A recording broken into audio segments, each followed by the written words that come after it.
Are you ready? The Kornelia Stephanie Show. Wake up to love, your call to action. Join Kornelia as she empowers others to live heaven on earth. Kornelia teaches listeners how to be the authority over yourself, embracing your inner guru. Feel yourself uplifted into limitless expansion, integrating ease and grace in a changing world. This show will cover topics such as unconditional love, your physical body, how to be in extraordinary relationships, create financial and emotional wealth, embracing entrepreneurship in the new earth.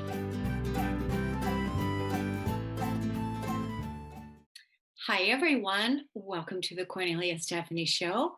Thank you for tuning in to our Stories of Hope today. My first guest, Judy Romanoff, Coach Judy. She's a talk show host herself and a cognitive trainer of the mind. She's nationally recognized expert on divorce and single parent issues. She's the founder of the nonprofit Phoenix award-winning organization, National Single Parent Resource Center. Turned and won a custody battle with her own family and turned it into an award-winning career. Coach Judy became a sponge to the knowledge gained by other non-custodial dads and moms. Forensic psychologist, her attorney, and taking various courses offered because of her passion to turn her challenges into positive thoughts and actions. She's helped parents navigate the family court and states it's best to reach out to her if you're considering becoming a single parent to avoid common pitfalls many make when hiring an attorney to working with the best interest of the children. Judy, welcome to the show today. Thank you, Cornelius, for having me on. It's a great show. It is a great show. And so I just want to, in my other show that I did earlier, I was talking about, what's your legacy? Sure. Right? What's your legacy? What do you feel your legacy is with your work and what it is that you're doing? Well, I really tied in a determined woman with passion and care for others and not wanting to see families and individuals go through the challenges I did, or if they're going, how to best address it so they can have the greatest outcome in the situation. And by knowing the pitfalls, if you're dealing with the family court or understanding how to work in the best interest of the children, if you go in blind, you're going to walk out and regret that you didn't talk to somebody like myself if dealing with the single parents. And I want to also add to our listeners is I'm not just for single parents. As a cognitive trainer for the mind, I help individuals really overcome the negative chatter or the unknown chatter that is blocking them from achieving the goals and dreams and everything that they want personally and professionally. Because the fact is, it's what goes in our mind, what we see on the outside, all has a factor in how we operate ourselves. Right. So that is actually what you're thinking. What you're thinking about is creating your reality. And so what you're saying is to override the negative thoughts, the negative programming with shifting your mindset and using your cognitive abilities. And that's what you help people do. Exactly. I want to say it was interesting with the dynamics. My mother did say to me, she said, you are the most positive person I have ever known. She said, you're practically, on the curb and you are so positive. And I said, that's really my legacy of being a very positive person so that regardless of whatever my challenges are, which have been really unbelievable at times, I'm able to rise above it in a more positive, healthy way rather than letting it have control over me. I think that's such a big piece. People, what is your legacy? Your legacy, people are going to say this about you. They're saying this about you now, that you are the most positive person. In this modern day where there's so much negativity around, and then like you said, with the challenges that you were facing as a single mom, to try to stay positive and to be on your own and to rise above it, it's hard to do. It's not it's not easy. But what you're saying is that is your legacy, is that you are a positive person. So do you want to tell us, and I noticed too how you said the listeners, which means, yep, you definitely are a talk show host. And so tell us, a little bit about your divorce. Why was it so challenging? Okay, I have to be honest, I have a unique situation back in the 90s because people didn't talk about it. I actually was divorced twice, had no problems with the divorce. But when I became physically ill and having difficulty with my two children and raising and handling the challenges of a teenager and a younger child and not well, it really became very difficult. So I had one of those ex-husbands who didn't say, I'll step in, I'll help you out. It was, I'm too busy. I even don't work a regular job, although he did. And so my family was kind to reach out and say, we'll help you out. My son went with my parents who are down near me. My daughter went to the other coast of Florida. And I thought, they're helping me, everything's gonna be fine. And once I get released from my doctors, because I had to have 2 surgeries to get my health in the best it could be, and it was in great health, I called and I was told, no, go tell it to the judge. And here I am, naive, blind. I lived in a bubble with my family because of the kinds of things that they did for me that a lot of people don't have. And I knew I was lucky. I didn't know I couldn't trust what they were saying to me and what their intentions were. And by letting them step in and have my children and forced to sign legal papers, strictly, I thought for medical reasons, and also for anything that comes up if the parent isn't right there. So I signed the papers, child support, that's what it is. Mm. I learned 6 weeks later when I realized something was wrong because somebody told me that doesn't make sense. Went and saw an attorney who was a neighbor and found out I could not just go pick up my child and bring her home. I said, she's my child. Well, you sign legal papers. That is the key that people don't realize. Those legal papers guide everything that you do with your life when it relates to other people that are involved. So I just find, I've talked to somebody before that, was fighting the legal system. And again, our legal system isn't necessarily set up for like a person like yourself. No, That not at all.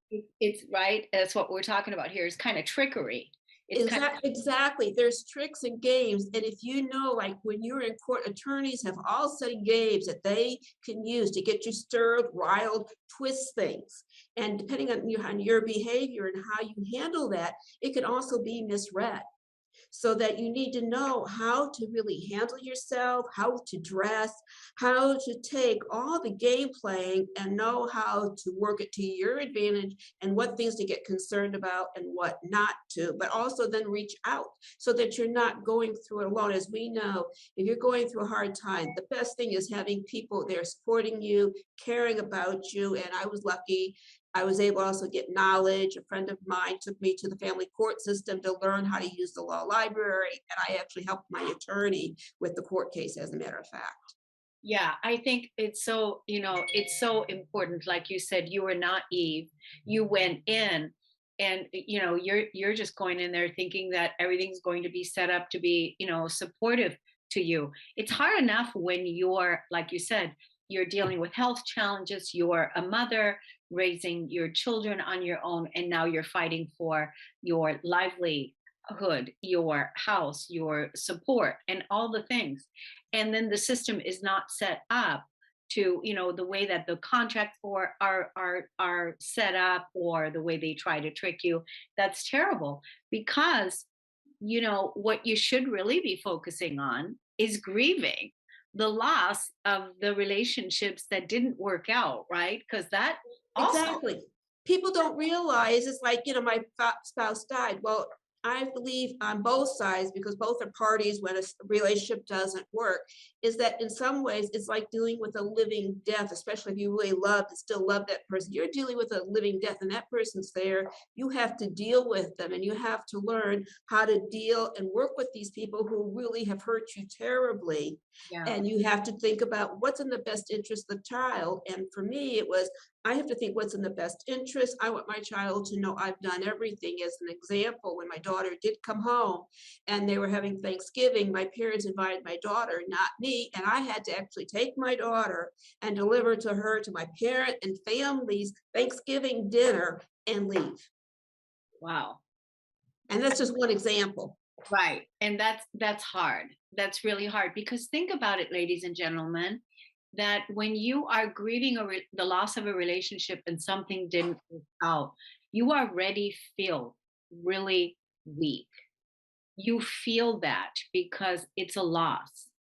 And and then to have to go through that, and then the division or the non-support that is out there, it's terrible. That's why it's so important to have somebody like you that's going to help people if they need to talk things out. And so is this what you do for a living now? Basically, I donate my time to the organization, and all funds that are generated from the cognitive training all goes to the nonprofit. As a matter of fact, we are looking for donors, sponsors, advertisers, because we have a whole group of programs that we want to do and help families. And in today's times, it's needed more than anything else.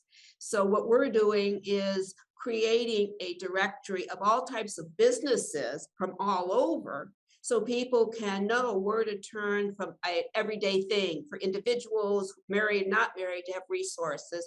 But then also we're creating a directory for those who provide services and want to focus on the single parent families, because it's like, where do you turn to? Who knows what you need to know? Who are the right people that you need to go to? And that's my mission now, is to create new resources for this generation of single parents to be. And with everything else that's going on that could increase more single parents unexpectedly, it is a key area that people need to understand. You need to support programs that help single parents, because we're all over. We're doctors, we're lawyers, we're everything, versus the image of somebody who's poor or not very smart and in a divorce. Divorce is by all cross lines.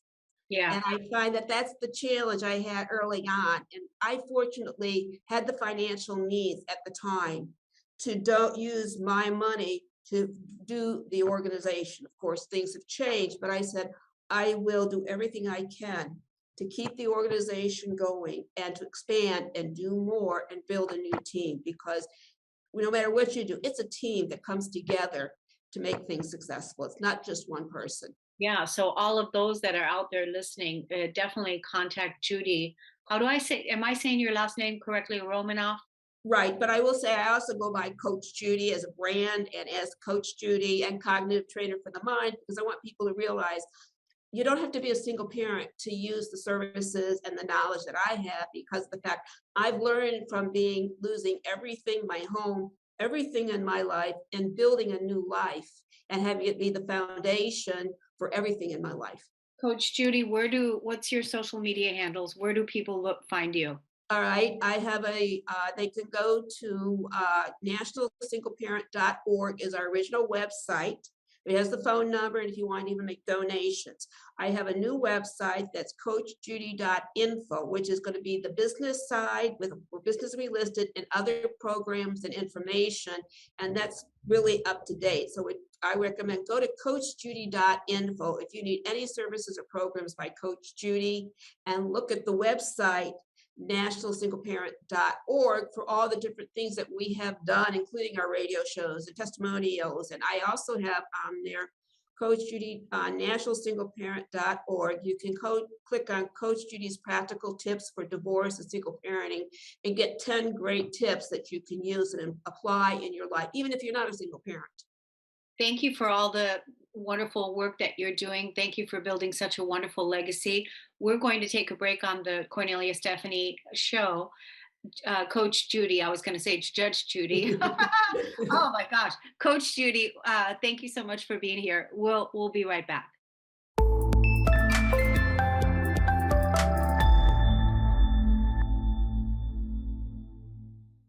Welcome back, everyone. I'm going to introduce you to our next guest, Antoinette Logan. She's got a great book. Watch this book. We're going to talk about it here in a minute. Based out of Atlanta and Chicago, this multifaceted media professional and international author has worked her way from the bottom to the top in branding, marketing, as a personal assistant and brand ambassador.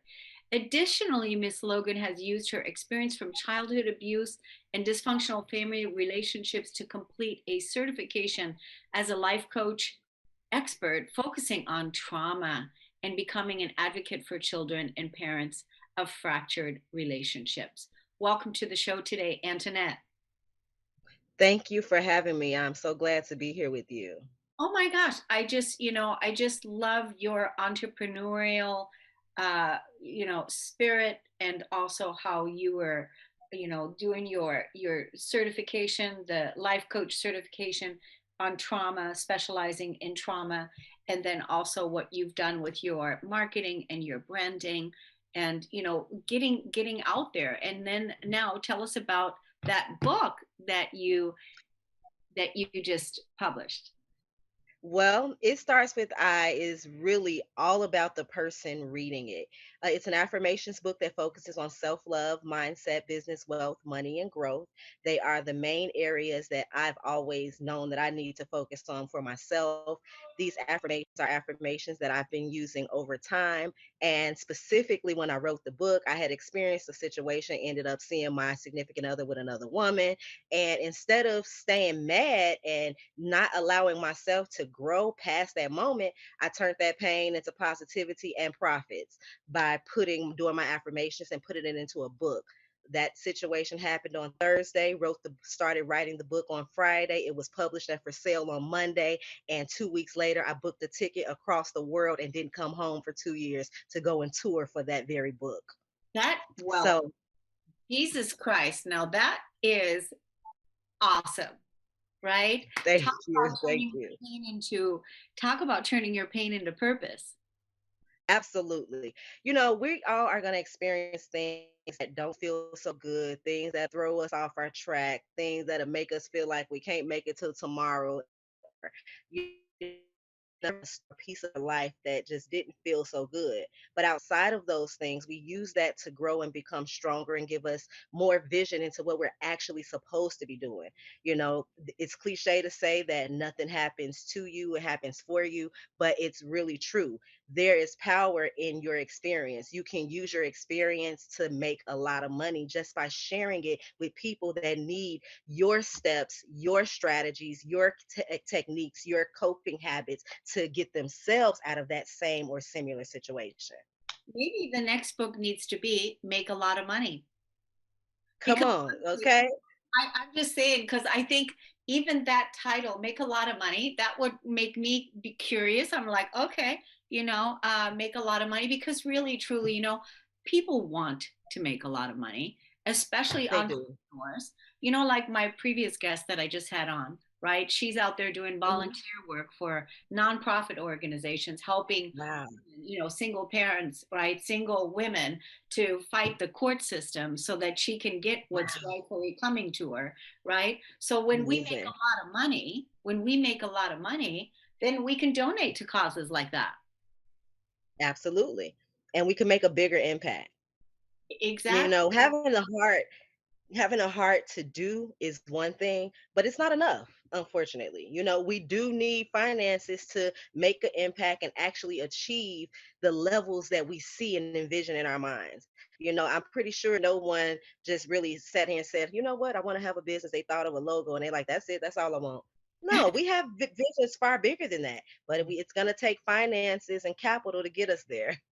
Yeah. So, how is your business now going? So, you've got your book, and I think that's actually brilliant the way you did that. That you did it with the eye for affirmations, because a lot of the books that you read, it's research or a person sharing their story or whatever. But to actually put it in the eye, then becomes practical immediately, and the person can start using it for themselves. Can you give us like one or two affirmations that you have listed in that book, that to give us a sample of what it's about? Absolutely. My favorite affirmation in the book is everything I do is done with love. If it cannot be done with love, it is not for me and does not deserve my time, attention, or energy. That is the number one because I think that a lot of times we do things that we feel like we need to do, whether it's because of money or because someone love and care about asks us or whatever. But then in the midst of doing something we don't want to do, we feel bad while doing it, or when we're done, we're pissed off about it, whatever. But it's like, nope, let's start doing things that we do with love. If you don't love it, don't do it. If you don't love goals, please tell me why you're eating tacos. If you don't love watching such and such show, why are you watching it? Because everything you see, you're gonna look at something negative about it. You're gonna negative thought or what have you. So it's really all about doing what's necessary to make sure that you feel good about what you're doing. It's about you all the time. That's so true. Very, very wise woman you are. It is about you all the time. So what's next for you? What's on the dock for you? I mean, you mentioned that you were traveled around the world and you were gone for 2 years. What are you doing now? Where are you living? What are you up to now? And what's next for you? Well, I am the Chief Brand Officer of Black House Media TV Network. That's the very new role for me. So I'm getting acclimated into that and figuring what I'm going to be doing there. I'm still editor in chief of a magazine. It's be for long because I'm going to be more focused on the TV situation. But I mean, right now, I'm literally doing whatever my spirit tells me to do. So if I wake up today and I say, you know what, you need to go book a trip such and such. I might not have it in the bank account, but we finna figure out how I'm getting there because my spirit says I need to be there. So that's really like how I'm moving. Everything is spirit led. I'm open to all the great things that are already en route to me. I know that what meets me is for me. Even if it's not good, it's still for me because there's something I'm supposed to learn in the moment. So that's what I'm doing. Wow. I know for sure already that I definitely want to have a private conversation with you outside because I want to talk to you about coming into my mastermind community and to also be featured in our app. But you have the right mindset, you have the right attitude, you have the right energy. It's all of that. And really, we're doing things in a new way today. We're not doing things the way that we used to do it, to be so ambitious, to be so overworked, to be so, like you said, if I feel like doing this, do what it is that you love to do. This we need more of that. We need more of that because that gives our intuition the opportunity to be acknowledged and to be felt and to be lived. And it's important that we make time for that and that we actually listen to what spirit wants us to do, right? Because you said, I'm led by spirit. I'm only doing that. I agree. There's not a lot of people that are out there that are living that way because it's very frightening because you are always concerned with the core wounds of the past. You're always preoccupied with the core wounds. And then on top of it, you've got, survival at stake. But if Hmm. you can trust spirit, you know it's going to happen. It's all good, Hmm. right? Yep. Yep. Right. Yep. So tell It's us. a different way of living, but I'm sorry, go ahead. No, there's a little lag. For some reason, we have a little lag. I don't know why, but I just want us to get your social media handles. Where can people find you on social media? I am at Ask Miss Logan on all platforms. That's AskMSLogan. You can easily connect with me through Linktree. That's link tr period /ask. Yeah, for some reason, there's a little lag. We didn't get all the letters, all the things that you're saying. But when we post this video on social media next week, be sure when you see it, Antonina, Antoinette, right? When you see it, that you put it actually underneath the video on the page, okay? That you put some of your links where people can see you, and also put a link for your book as well, because I think Definitely.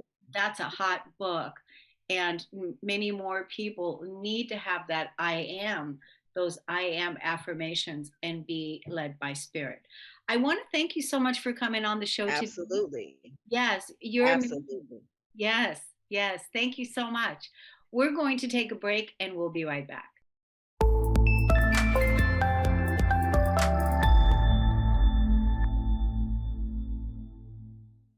Welcome back, everyone. In the news today, we had so much, uh, disturbing news about Ukraine. My next guest is from Ukraine, and his name is Roman Pro- Prokopchuk. Is that right, Roman? Prokopchuk, but it is a difficult last name, so I'll let you slide on that one. Thank you. Roman P. Yeah, Roman. that works. Okay, Roman P. He's Mm. a first generation immigrant from Ukraine. He arrived in the US with six other family members to a two-bedroom apartment. Roman interned with the Secret Service and held a top secret government clearance. Ooh. He was forced to become a self taught digital marketeer as a result of the 2008 recession and fell in love with it. Roman has 13 years of experience leading digital teams in senior leadership roles on over 600 campaigns across many industries. He found Nova Zora Digital in 2012. Roman is the host of Digital Savage Experience podcast, a top 100 podcast on Apple Podcasts for how to. He's a foster parent. I want you to listen to this. He's a foster parent and he has 27 kids in his home since 2018. He became a foster parent by going through six miscarriages with his wife in 3 years, two of which happened on Christmas days. With death, loss, and hardships, Roman pushes through no matter what. Roman P., welcome to the show today. Thanks for having me on. I appreciate it. So, wow, your legacy. We've been talking about legacy today. Like, what's your legacy going to be? What's your legacy? It feels like your legacy is caring for children. It feels like you've opened up your heart, you've opened up your home to uh, love them. Yeah, and it's one of those things where you don't know what you're capable of until you actually do it. Regardless of what you're doing in life, either personal or professional, it's always that kind of first leap that's the hardest. And when you get into it, then you kind of reach different milestones. So if you asked me 5 years ago if I was to be a foster parent, I would probably tell you no, probably not.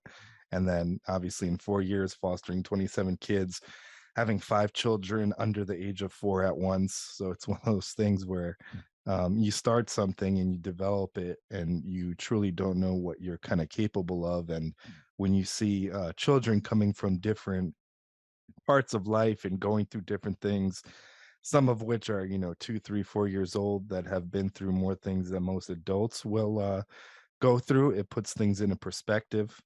It helps you appreciate things more. It helps you take things away that you can apply in business in terms of how you deal with people, in terms of empathy and things of that nature. So it's been a blessing, and it's been very rewarding seeing children come into our home that are nonverbal or have been in other homes and kind of been bounced around, and come into our home and be able to thrive and smile and laugh and kind of do a full transformation. So it's one of those things that hopefully in our home, when they leave, obviously the goal is reunification, but they have that as kind of a launch pad to change their life around in the future if they're presented a choice. And unfortunately, there's hundreds of thousands of kids in the foster care system in the US. Obviously, some good homes, some bad homes.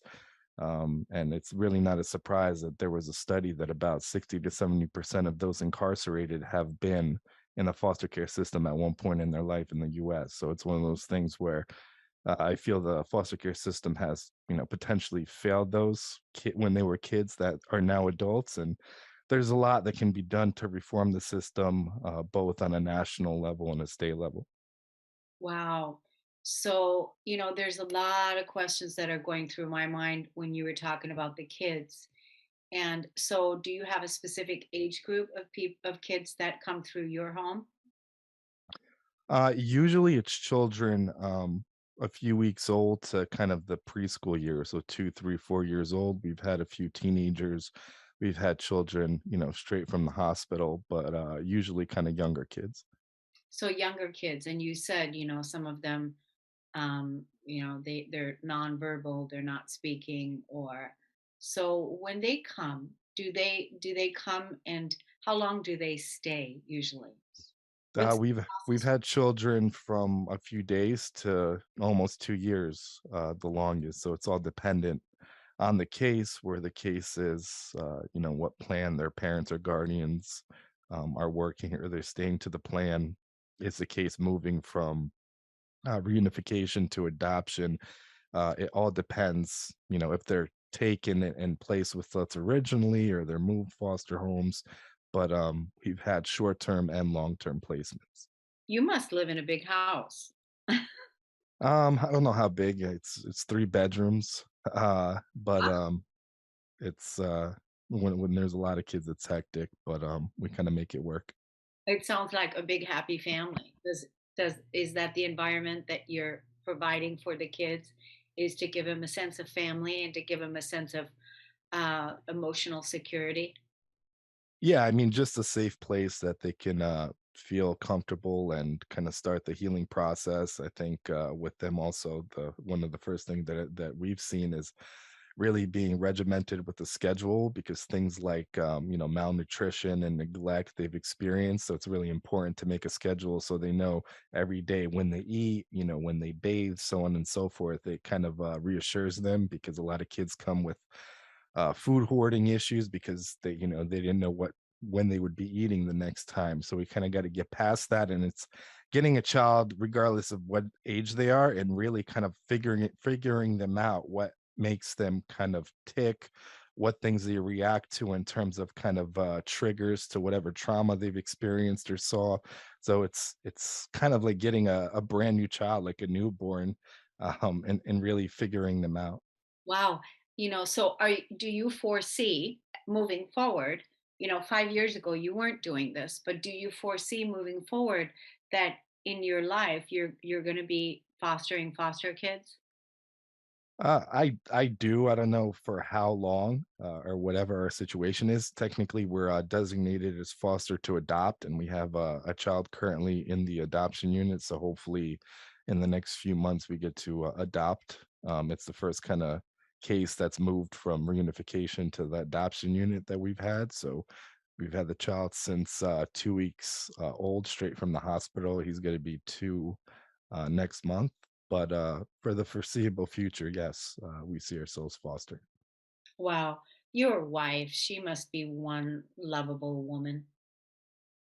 Yeah, I definitely wouldn't be able to do it by myself, especially with kind of like all the government things. So each child has a lot of visits, a lot of court dates, doctor visits, different things, law guardians, different people involved with the case. And if you don't, I guess, have a partner, you're synced in that sense. It's very hard in terms of managing, and things can get a little out of control with schedules and stuff like that.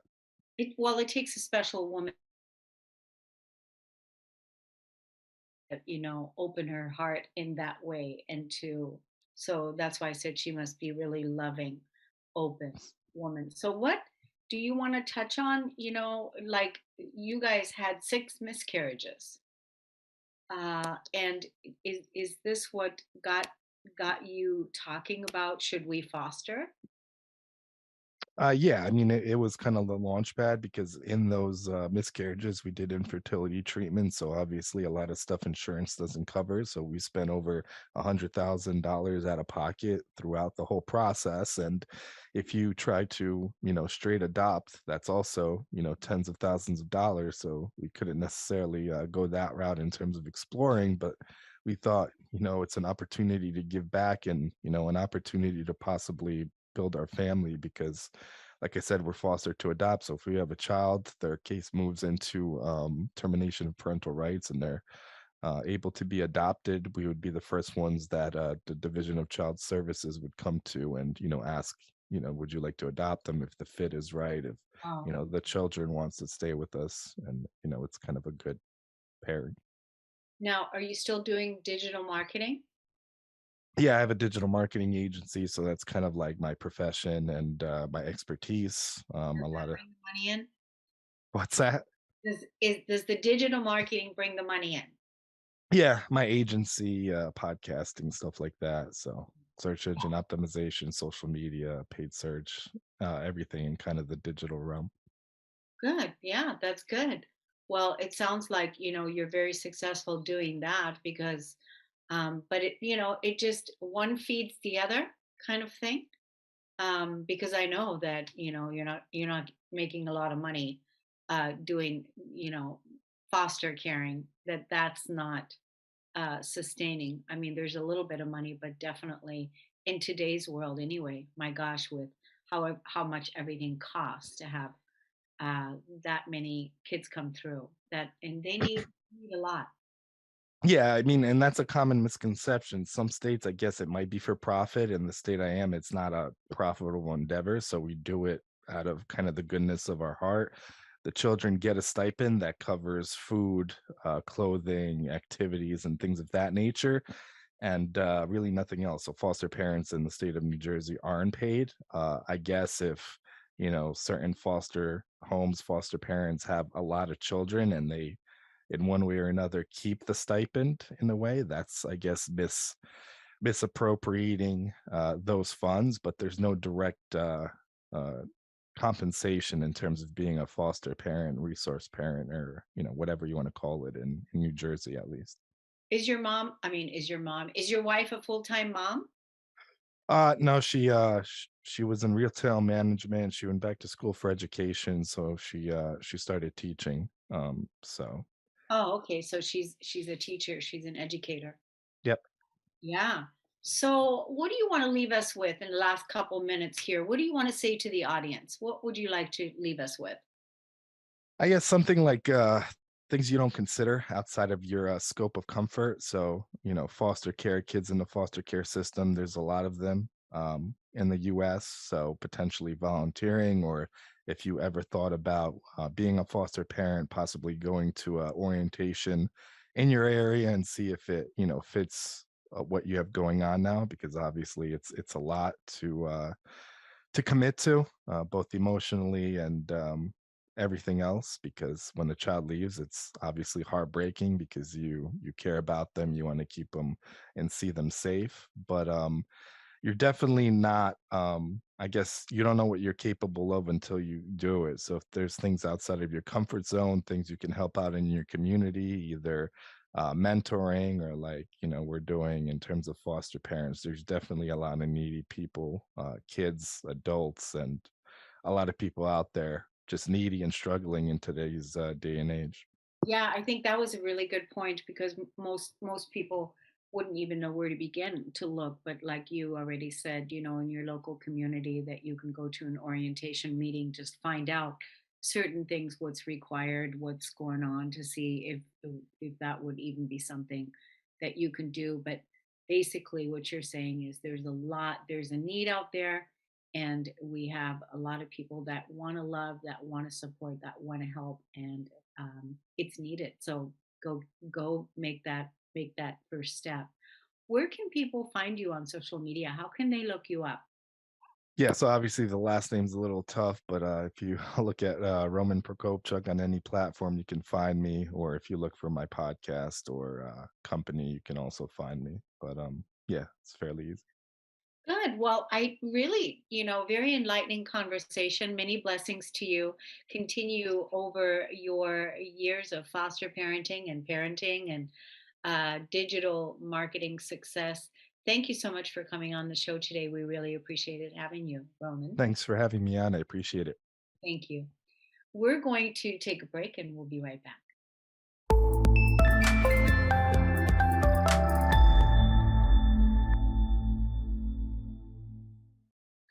Welcome back to the Cornelia Stephanie Show, everyone. I'm so excited to introduce you now to our next guest.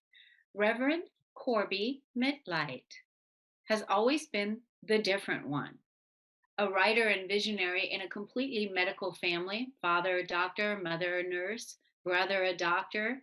She's always made her own path rather than take one cut for her by others. Leaving an Ivy League university after 2 years, Corbie struck out to find where joy, purpose lived, regardless of what she was told she ought to do. The path wasn't easy: two marriages which didn't last, and a constant search for the partner who understood. I'm just going to bring you in now. Welcome Okay. to the show today, Corbie. It's lovely to be here, Cornelia. Thank you.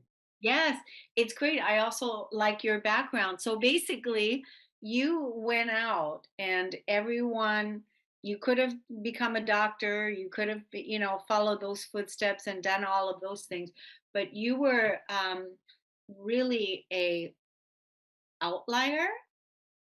Yes, yes. Dad was hoping for a lawyer. He got an actress and a writer. I mean, I could have stood on the dining room table as a kid and recited Shakespeare, and they would not have seen me. Oh, wow. Wow. So, yeah, so here you are breaking the mold. Breaking hmm the mold. One of my things that I like to say to people is that we weren't born to fit into this world. It's what it reminded me of when I was reading that part that you had in your bio. We weren't born to fit in. We were born to create a new one. Yes, yes. This is our opportunity to learn. This Yeah. is our opportunity to bring information back when we go back home. Yeah. And, one of my favorite sayings is in life, moderation is for monks. Take big bites. Yeah. That whole moderation thing, where did that even really come from? But yeah, definitely we have to take big bites. We have to take big leaps. We have to have a lot of courage, and we have to be willing to, again, the word I used on in all my segments today is legacy. Leave a legacy that we can be proud of, right? hmm What's your Yes. legacy? What's your legacy? What do I want to be remembered for? Inspiring people to be more than they thought they could be. And the memories of me should make them laugh as well. Then I've done my work. Yeah, that's good. Yeah, I like that. So you want to bring a light heart, humor. You like to laugh, hmm and you're an inspirer. You want Yes. to uplift, and you're doing that already. So what is it that you're doing today in your world today? Like, give us a day in the life A of. day in the life. Yeah. Well, after shoving all three cats off the desk so I can get to the computer, that's first. Um, I work with clients 6 days a week. I read about 1,000 people a year. I have 3 books out. I do 5 or 6 podcasts a week. I have a Patreon group where I teach. I get up in the morning. I don't have to get up in the morning, which is the most delicious part. So you love what it is that you do because you're doing it because you're working 6 days a week because you love it. Oh, honey, you betcha. Right. It's Because delicious. right because And I mean, I've had a different background: actress, author, inspirational speaker, video producer, legal assistant, executive recruiter. And my sentence of passion, I could always kind of weasel in there, but I get to really live it now. And your sentence of passion is the vapor trail you leave behind. It's kind of what you get to tell God you got to do when you go upstairs skidding into heaven on bald tires and the fumes in the tank, and he hands you a Coke and says, "So talk to me." yeah, no kidding, right? Yeah. Yes. So did I hear you say that you are a reader? Yes, I am a certified tarot master, past life specialist, psychic medium and channel. I have been reading since I was 18 in 1973. And yes, my darlings, that lets you know how old I am. So You look back so when we were all hippies. well, you look so young and beautiful. Thank you. I do have to tell people it's 2 magic words: no children. Takes 10 years off your looks right there. I knew that I was made to be that marvelous aunt that Yeah. comes in, fills your kid's head with all kinds of interesting stuff and leaves. Yeah. Yeah. Having kids is one of the most important things you can do. But if you know you are not made for it, don't say, well, maybe I'll want them when they get here. That's not how to do it. Yeah. You Yeah. support So those who want kids. when people come to you for readings, Mhm. what is it that they're looking for? What are they Oh, looking? I laugh. It's usually 4 things, one of 4 things. One, They need to know about their everyday tour bus, house, car, job, kids. Okay, God, you put me here. Now what? Past lives. Why do I have this thing for 1642 Belgium? I want to speak to my spirit guide Binky, or how's dead Aunt Mabel? I mean, those are the things that people come to us for. And as you can tell, look, I've done stand-up comedy on You Think a Psychic's Life is Easy. Oh my God, But that this must is, be funny. That must be funny. oh, it's hilarious. And a lot of it is in my second book, the stuff I did. But the most important thing is when people come to me, they realize I'm not one of those Madam Hoo-Ha's or Swami Swellandas. You sit down with me, I am absolutely a normal person. I will ask you, what is the most important stuff you want to get out of here knowing? And that is where we will go. That's good. That's really good. I really like that. Are you getting any psychic information about me right now? No, and I'll tell you why not. I have an agreement with my guides. I have an open sign and a closed sign. One of the things that people are terrified of is they think that we have no boundaries. Oh yeah, yeah. And people like the Long Island medium, when she goes up to somebody squeezing a cantaloupe in Wegmans and goes, your Aunt Doris says you have a bad tire in the back and you're going to die in a car accident in a week if you don't fix it. Just telling you, and walks away. I'm sorry, that's a drive-by psychic shooting. And real intuitives don't do that because that's trampling on the free will of the person we're talking to. They don't know us from Adam's house cat, and they may not be ready for the information. That's It's good. one of the reasons I don't do mediumship the way John Holland, John Edward does, because I do not censor what I get. And sometimes it's very deep and very profound and very healing, but it doesn't get to be shown to another 150 people in the audience. I Yeah, am very aware of the boundaries for my clients. yeah. Because you have strong boundaries for yourself. You have an open Have side, to. you have a closed side. So That's a right. person, that has that knows how to live that practice and apply it in other areas of your life too. Yes, very Yeah. much. So, what is it that you want to leave the audience with today? What's the piece that you want to say? I mean, in our modern day changing world, what is it that you want to say to people? Please ask the three most important questions. The first one is, what am I X about in a situation? Sad, angry, depressed, confused. Then you say, why am I X about that? And the magic question we never ask ourselves, what do I think would happen if I stopped being X about that? That's like being the happy Martian detective. You might have water coming out of your eyes, and I might assume it's crying, but a little Martian who has no idea about the world at all would walk up to you and go, why is there water coming from your eyes? And the Martian might be right, because it might be contact lenses or allergies or an emotional basis. When we leave ourselves cheerfully open for any answer, we avoid so much pain and we learn so much more. Yeah, that's so good. Tell us the name of your book again, where we can get it on Amazon. Okay, there are actually two for your audience. The self-help book is called Clean Out Your Life Closet: Clarity, Adaptability, Simplicity, and Making Friends with Stress. And the other one is called The Psychic Yellow Brick Road: How to Find the Real Wizards and Avoid the Flying Monkeys. That's fun. That's fun. I really like your style. I like how you weave it into everything that you're doing. Your signature. It feels like the fun is in your signature. I just gave you a psychic intuitive hit. So I thought that was really cool. Thank you. Thank you very Yeah. much. Yeah. So let's give everyone your social media handles as well, like where they can find you. Oh, Cornelia, they can't avoid me. They just can't. My website is CorbieMitleid.com. Twitter, Patreon, Instagram, Pinterest, YouTube, Medium, all under Corbie Mitleid. Yes, good. And for those of you that are ready to get one of those fabulous readings, check out the Rev and ask her for an appointment and go and get a wonderful reading for yourself.